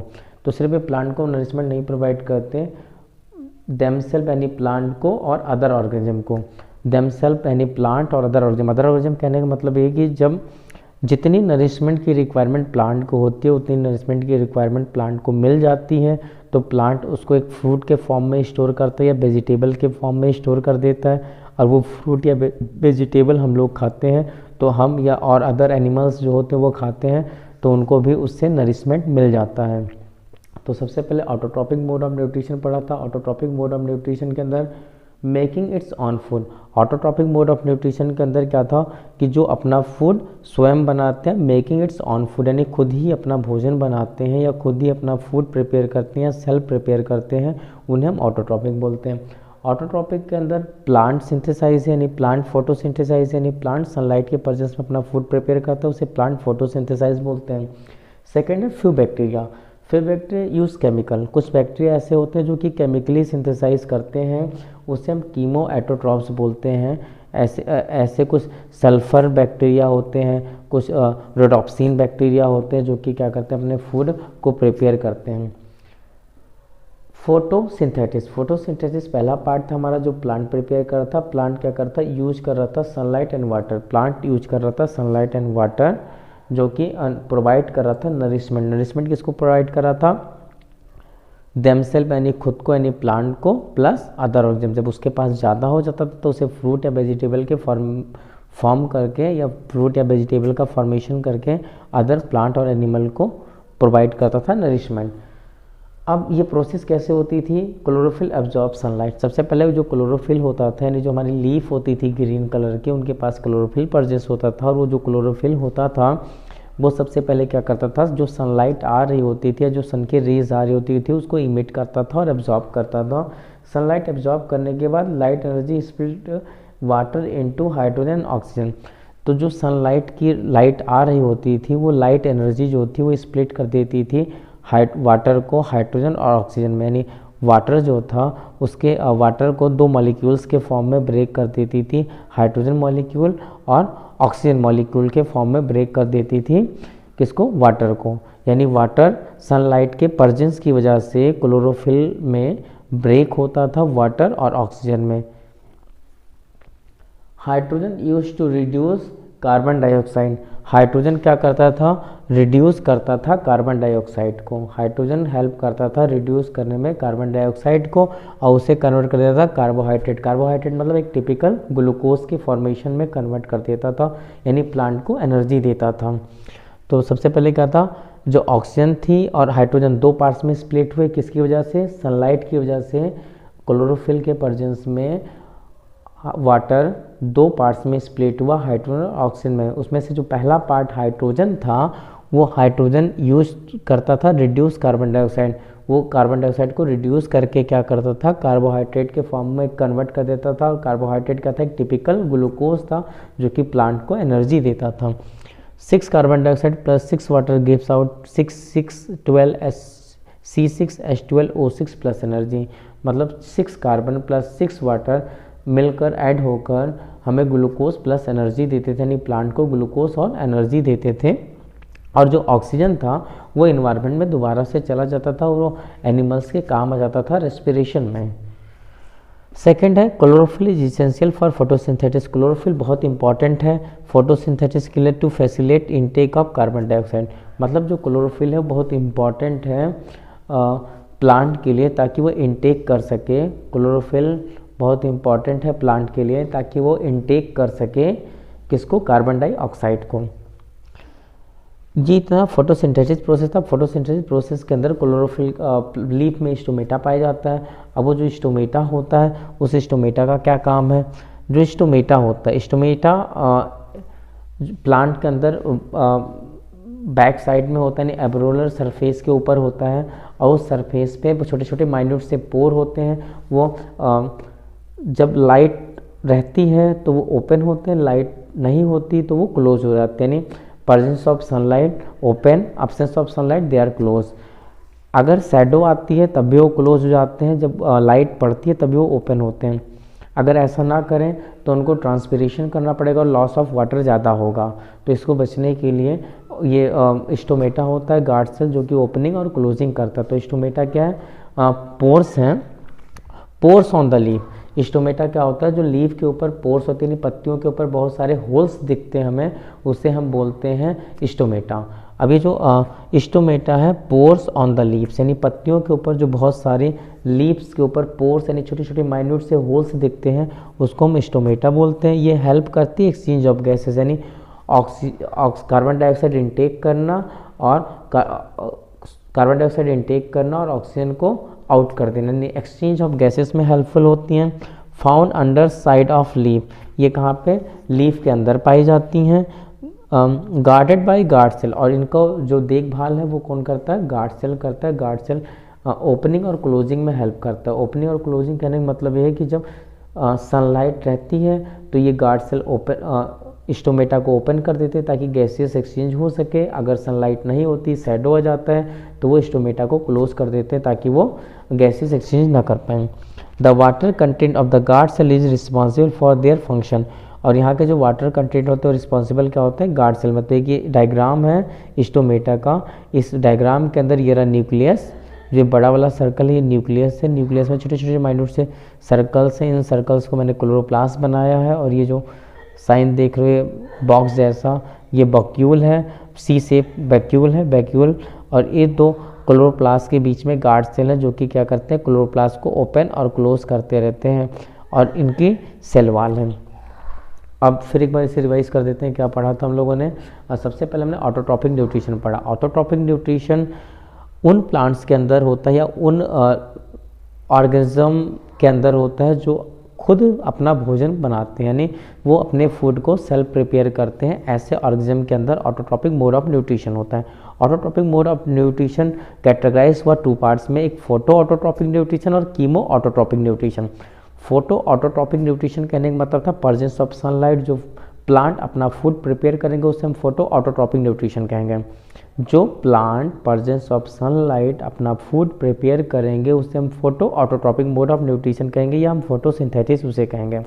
सेकंड था chemo autotrophic mode of nutrition. Chemo autotrophic mode of nutrition few bacteria के अंदर होता है। कुछ ऐसे बैक्टीरिया जो अपना food with help of chemical reaction, with help of chemical prepare करते हैं, उसे हम chemo autotrophic mode of nutrition कहते हैं। ये दो टाइप की कैटेगरी थी। फर्स्ट कैटेगरी हम फोटोसिंथेसिस लेते हैं। फोटोसिंथेसिस के अंदर प्लांट आते हैं और प्लांट अपना फूड कैसे प्रिपेयर करते हैं। प्लांट को नीड होती है सनलाइट की प्लस वाटर की प्लस रॉ मटेरियल की। नीड सनलाइट, वाटर और रॉ मटेरियल, यानी तीन चीज़ों की नीड होती है, सनलाइट, वाटर और रॉ मटेरियल की। इन तीन चीज़ों को कंबाइन करके प्लांट नरिशमेंट प्रोवाइड करता है दो वे में। एक तो वो अपने खुद के लिए नरिशमेंट प्रोवाइड करता है, और जब वो फूड ज़्यादा हो जाता है तो उसको फ्रूट फॉर्मेशन कर देता है या वेजिटेबल फॉर्मेशन कर देता है। फ्रूट या वेजिटेबल फॉर्मेशन करता है ताकि वो अदर एनिमल के यूज़ में आ जाए। तो इस तरीके से वो खुद भी खाता है और दूसरे लोगों को भी वो अपना फूड दे रहा होता है। तो नरिशमेंट दो टाइप है, उसके खुद के देमसेल्फ के लिए और अदर एनिमल्स के लिए। अब क्या होता है, सबसे पहले किसी भी प्लांट को फोटोसिंथेसिस करने के लिए क्लोरोफिल की रिक्वायरमेंट होती है, और ये क्लोरोफिल लीफ के पास होती है, यानी लीफ के अंदर क्लोरोफिल पाया जाता है।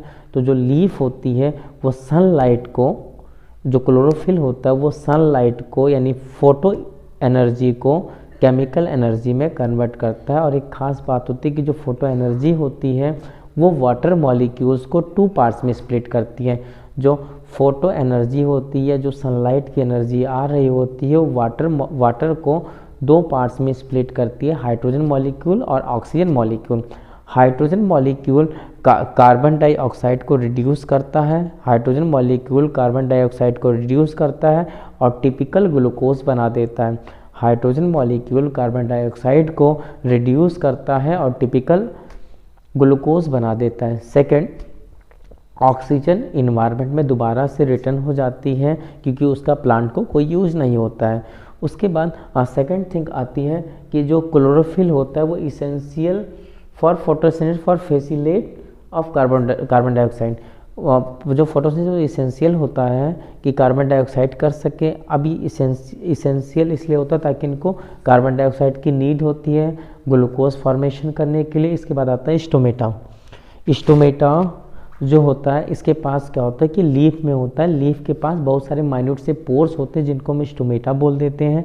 और ये जो पोर्स होते हैं इनके पास क्लोरोप्लास्ट प्रेजेंट होता है और ये गैसियस एक्सचेंज करते हैं। जो स्टोमेटा होता है वो एक सर्कुलर सराउंडेड कवरिंग होती है जो कि सेल वॉल से बनी होती है।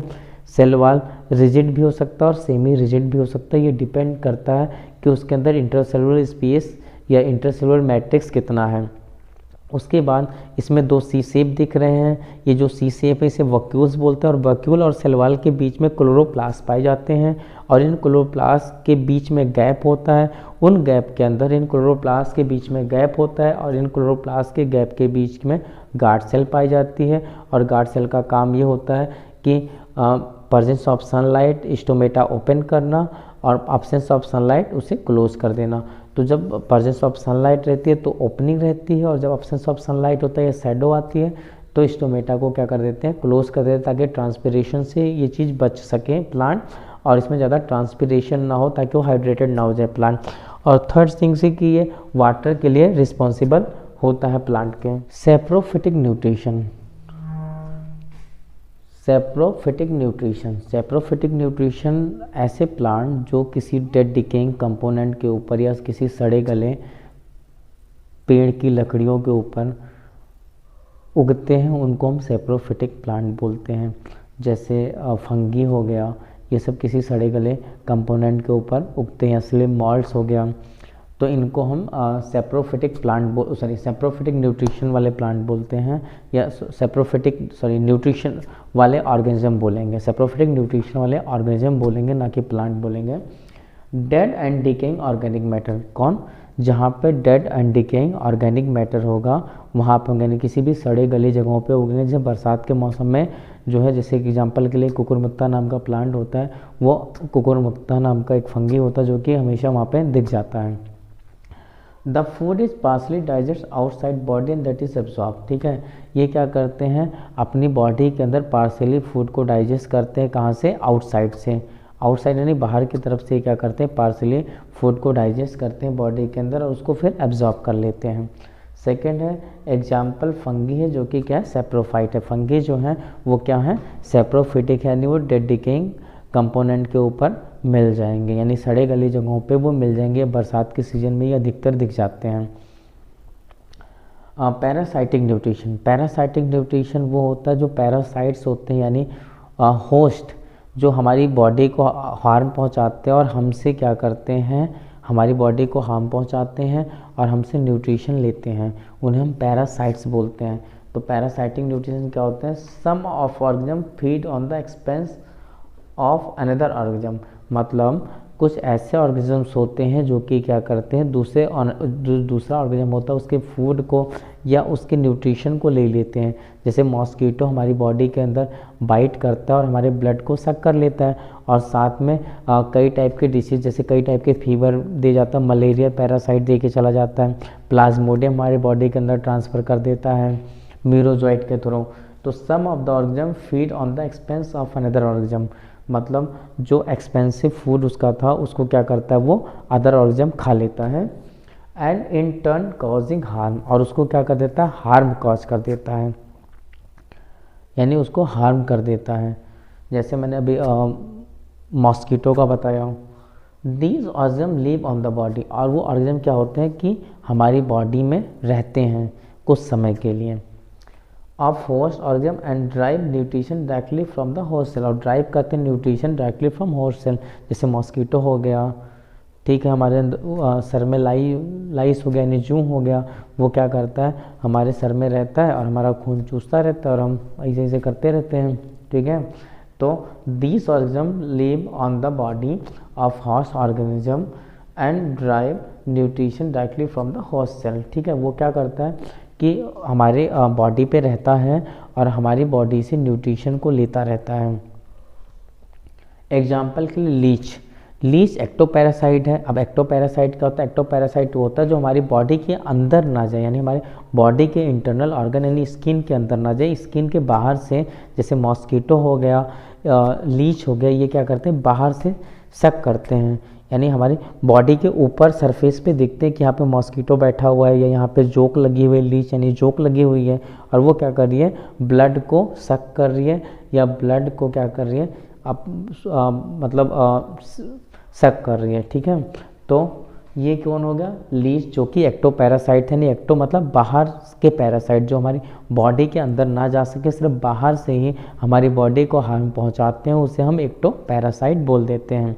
तो पहला क्या था, लीच था, और लीच क्या होता है, एक्टो पैरासाइट होता है। लीच पता ही कि जनरली पानी में मिलता है, जहाँ पे बाढ़ आई होती है वहाँ पानी में जाओ तो वो क्या होता है, चिपक जाते हैं बॉडी के ऊपर। पहले उनका साइज़ छोटा होता है और धीरे धीरे वो हमारे ब्लड को सक करते करते करते करते अपने साइज़ को ग्रो कर लेते हैं। तो ये क्या था, एक्टोपैरासाइट। एक्टोपैरासाइट मतलब जो हमारे बॉडी के बाहर से हार्म पहुंचाए, अंदर ना जाए। सेकंड है एस्कैरिसिस। एस्कैरिसिस जो होता है या एस्कैरिसिस एलिफेंट, एस्कैरिसिस जो हमारा एस्केहेलमिथनेस ग्रुप का मेंबर है, इसकी फीमेल बहुत हार्मफुल पहुंचाती है हमें, और ये इंडोपैरासाइट होते हैं, यानी हमारे अंदर जाता है, यानी हमारी स्मॉल इंटेस्टाइन में पाया जाता है एस्कैरिसिस। कॉस्क्यूटा, कॉस्क्यूटा अमरबेल होता है और ये प्लांट पैरासाइट होता है। अधिकतर प्लांट के पेड़ों पे ऊपर कुछ हरी हरी बेल्स दिख जाती हैं, ऊपर से नीचे की तरफ आती हुई या ऊपर चढ़ती हुई, लेकिन प्लांट में उनकी जड़ होती है, उसको हम अमरबेल या कॉस्क्यूटा बोल देते हैं। वो प्लांट से सारे न्यूट्रिशन लेती है। मोस्टली ये मैंगो वगैरह के प्लांट पर अधिकतर देखी जाती हैं। तो ये कॉस्क्यूटा होती हैं और ये अमरबेल होती है, इसे अमरबेल भी कहते हैं। न्यूट्रिशन, अब सबसे पहले एक बार रिवाइज करते हैं, सेप्रोफिटिक न्यूट्रिशन। सेप्रोफिटिक कहने का मतलब है कि ऐसे एनिमल जो कि ऐसे ऑर्गेनिज्म जो कि किसी सड़े गले चीज़ों के ऊपर ग्रो होते हैं, यानी डेड डिकेइंग कंपोनेंट के ऊपर ग्रो होते हैं, जो कि सड़ चुका है या गल चुका है, उनके ऊपर ग्रो करते हैं और उनसे केमिकली सिंथेसाइज करते हैं और अपने फूड को बनाते हैं। मतलब इन्हें मैं एक तरीके से भी बोल सकता हूँ कि chemo autotrophic mode of nutrition जो है वो इन सेप्रोफिटिक ऑर्गेनिज्म के अंदर दिख जाएगा। सबसे पहली चीज़, ये डेड और डिकेइंग ऑर्गेनिक मैटर होते हैं, यानी ये सड़े गले पे निर्भर करते हैं। दूसरी चीज़ है, ये जो फूड होता है उसको पार्सली डाइजेस्ट करते हैं, बाद में एब्जॉर्ब करते हैं। पहले उसको खाते हैं और उसके बाद एब्जॉर्ब करते हैं। थर्ड चीज़ है, इसका एग्जाम्पल फंगी है, और फंगी जो है हमारा क्या है, सेप्रोफिटिक यानी सेप्रोफाइट्स हैं। पैरासाइटिक न्यूट्रिशन, पैरासाइट्स क्या होते हैं, पैरासाइट वो होते हैं जो हमारी बॉडी पे अटैक करते हैं और हमारी बॉडी को हार्म इफेक्ट देके जाते हैं, या हमारी बॉडी में कुछ समय के लिए सर्वाइव करते हैं और हमारी बॉडी से एनर्जी लेते रहते हैं। जैसे मॉस्कीटो हो गया, लाइस हो गई, और भी बहुत सारे, एस्कैरिसिस हो गया, बुशेरिया हो गया जिसे हम फ्लेरियल वर्म बोलते हैं। तो ये सारा क्या होता है कि हमारी बॉडी के अंदर और बाहर दोनों तरीके से, और यहाँ तक कि प्लांट के भी ऊपर कुछ पाए जाते हैं, तो ये उनको हार्मफुल इफेक्ट पहुँचाते हैं और उनके न्यूट्रिशन को खुद एब्जॉर्ब करते हैं, उनके एक्सपेंस न्यूट्रिशन को खुद एब्जॉर्ब करते हैं। Some of the organism feed on the expense of another organism, मतलब जो दूसरा ऑर्गेनिज्म होता है उसके एक्सपेंस को ये खुद खाते हैं और फिर कॉजिंग इट्स हार्म, और उसको क्या कर देते हैं, हार्म इफेक्ट दे देते हैं। These organism live on the body, वो क्या करते हैं, हॉस्ट यानी जो बॉडी होती है उसको अपना मतलब एक मेहमान घर समझ के उसके ऊपर रहते हैं और उसको हार्मफुल इफेक्ट देते हैं और उससे अब न्यूट्रिशन लेते रहते हैं उसकी बॉडी से। These organism live on the body of host organism and derive nutrition directly from the host cell, और क्या करते हैं, ड्राइव करते हैं न्यूट्रिशन को डायरेक्टली होस्ट सेल से। और इसमें एग्जाम्पल यानी लीच यानी जो जोक है वो क्या है, एक्टोपैरासाइट है। दूसरा एस्कैरिसिस है, एस्कैरिसिस हमारा इंडोपैरासाइट्स है। एक्टोपैरासाइट कहने का मतलब ऐसे पैरासाइट जो कि हमारी बॉडी के अंदर ना जा पाएँ, बाहर से हार्मफुल इफेक्ट डालें, उसे हम एक्टोपैरासाइट्स बोलते हैं। इंडोपैरासाइट ऐसे पैरासाइट जो हमारी बॉडी के अंदर चले जाते हैं, इंटरनल ऑर्गन में चले जाते हैं, जैसे एस्कैरिसिस है। कॉस्क्यूटा जो कि पैरासाइटिक प्लांट है, ये प्लांट के ऊपर देखा जाता है, स्पेशली इन मैंगो प्लांट के ऊपर जो है अमरबेल दिखती है, उसे हम कॉस्क्यूटा प्लांट बोलते हैं। Nutrition in amoeba, nutrition in amoeba की, अमीबा में न्यूट्रिशन कैसे होता है, अमीबा जो अपने पोषक तत्वों को कैसे ग्रहण करता है उससे हम पढ़ेंगे। तो अमीबा जो है वो न्यूट्रिशन को कैसे इनटेक करता है अपनी बॉडी के अंदर। सबसे पहले तो जो अमीबा होता है वो एक यूनिसेलुलर ऑर्गेनिज्म है जिसका शेप फिक्स नहीं होता, उसके अंदर मूवमेंट जो होता है वो सूडोपोडिया मूवमेंट होता है और अपने फूड को वो इनगल्फ करता है और अपने वैक्यूल के अंदर उसको डाइजेस्ट करने की कोशिश करता है। ठीक, तो सबसे पहले मैंने लिखा amoeba feed by holozoic mode of nutrition. Amoeba क्या करता है, फीड करता है होलोजोइक मोड ऑफ न्यूट्रिशन। यानी होलोजोइक मोड न्यूट्रिशन कहने का मतलब ये कि वो सॉलिड कंपोनेंट को भी खा सकता है। It engulf the food particle using pseudopodial process, मतलब ये क्या करता है कि किसी भी पार्टिकल को खाने के लिए, यानी किसी भी फूड पार्टिकल को खाने के लिए सूडोपोडियल मूवमेंट शो करता है। और सूडोपोडियल मूवमेंट की इस पूरी प्रोसेस को फैगोसाइटोसिस बोलते हैं, फैगोसाइटोसिस बोलते हैं। The engulfed food get enclose in the body of the food vacuole. जैसे ही इनगल्फ करता है तो इसके वैक्यूल्स क्लोज हो जाते हैं और उनमें वो डाइजेशन होना स्टार्ट हो जाता है। Food vacuole pass through cytoplasm, और फूड वैक्यूल जो होते हैं वो पास करते हैं cytoplasm digestion, absorption and assimilation. मतलब जो फूड वैक्यूल होते हैं वो पास करते हैं साइटोप्लाज्म को फूड, ताकि वो डाइजेस्ट हो सके, और डाइजेस्ट होने के बाद उसको एब्जॉर्ब करना होगा, एब्जॉर्ब करने के बाद एसिमिलेट करके उससे क्या करना होगा, जो फिकल मैटर उसको बाहर निकाल देना होगा। Food vacuole outside ingestion of undigested food, और जो फूड वैक्यूल्स होते हैं वो इनडाइजेस्ट कर देते हैं फूड को, ताकि जो फूड है वो आउटसाइड यानी बाहर निकल जाए, जो वेस्ट मटेरियल है फूड का।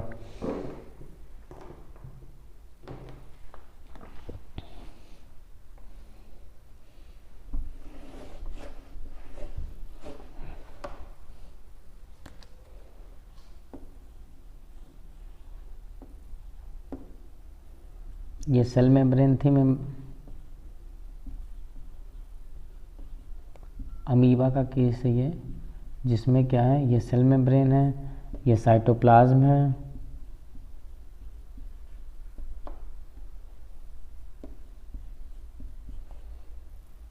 और ये फूड वैक्यूल्स हैं।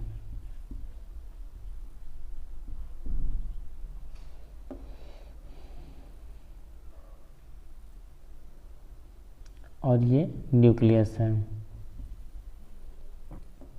और ये फूड पार्टिकल है।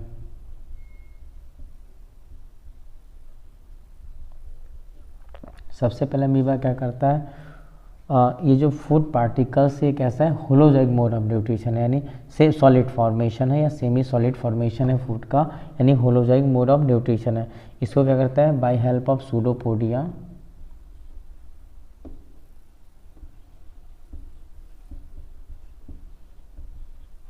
फूड को इनटेक करता है। फूड इनटेक करने की प्रोसेस को हम बोल देते हैं फैगोसाइटोसिस। अब फूड इसने इनटेक किया और इस प्रोसेस को हम बोल देते हैं फैगोसाइटोसिस। फूड इनटेक करने के बाद इसको इनगल्फ करता है वैक्यूल्स के अंदर, यानी यहाँ पे जो वैक्यूल्स बने हैं इसके अंदर ये फूड चला जाता है अमीबा का, और वैक्यूल क्या हो जाता है, क्लोज हो जाता है। फूड वैक्यूल के अंदर जाता है और वहाँ पे क्या हो जाता है, क्लोज हो जाता है। अब सबसे पहले क्या था कि अमीबा में जो था वो एक अमीबा होता है, यहाँ प्रोसेस कुछ ऐसी है कि एक अमीबा होता है और स्पेस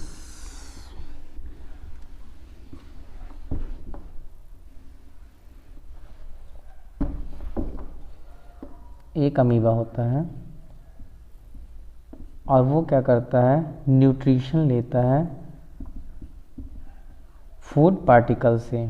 फूड पार्टिकल से मोड है होलोजोइक, यानी solid and liquid both formation. अब ये जो अमीबा है ये न्यूट्रिशन लेता है फूड पार्टिकल से, मोड है होलोजोइक मूवमेंट।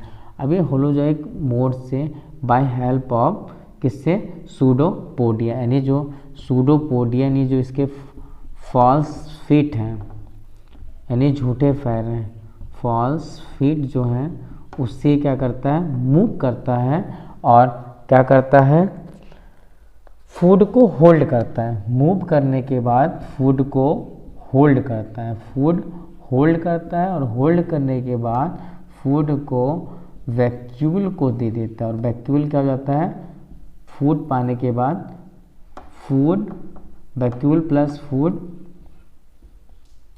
ये प्रोसेस क्या होती है, ये क्लोज हो जाती हैं। और ये जो सूडोपोडियल मूवमेंट होता है इसको हम फैगोसाइटोसिस बोलते हैं। इस मूवमेंट को या इस प्रोसेस को हम क्या बोलते हैं, फैगोसाइटोसिस। इस प्रोसेस को यानी सबसे पहले अमीबा था, अमीबा ने न्यूट्रिशन लिया और न्यूट्रिशन फूड पार्टिकल्स के फॉर्म में यानी होलोजोइक यानी सॉलिड और लिक्विड फॉर्म में हुआ। ये जो प्रोसेस थी ये सूडोपोडियल प्रोसेस थी जिसमें वो चलकर फूड को इनटेक करता है और उस पूरी प्रोसेस को हम फैगोसाइटोसिस कहते हैं। फूड होल्ड होता है, होल्ड होने के बाद वैक्यूल में जाता है, वैक्यूल में जब फूड जाता है तो वैक्यूल क्लोज हो जाता है और जब वैक्यूल क्लोज हो जाता है तो वैक्यूल इस फूड को पास करता है साइटोप्लाज्म में ताकि वहाँ से क्या हो सके, डाइजेशन हो जाए। क्या हो सके, डाइजेशन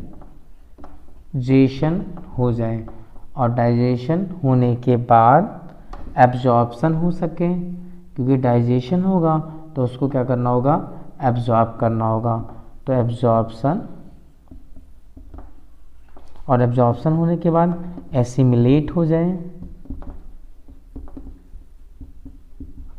और एसिमिलेशन होने के बाद जो वेस्ट प्रोडक्ट है, अब जो वेस्ट है उसे क्या कर देना, इजेशन कर देना। कहाँ, आउट साइड।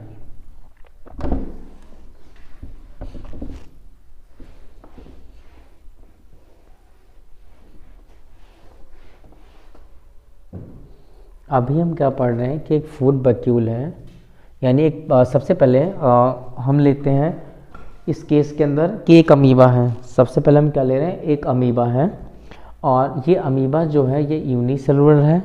एक अमीबा है और वो अमीबा क्या है, यूनिसेलुलर है और उसका कोई शेप फिक्स नहीं है। उसके पास एक सिंगल सेल है और सिंगल सेल के अंदर एक न्यूक्लियस है, सेल मेम्ब्रेन है, साइटोप्लाज्म और फूड वैक्यूल है।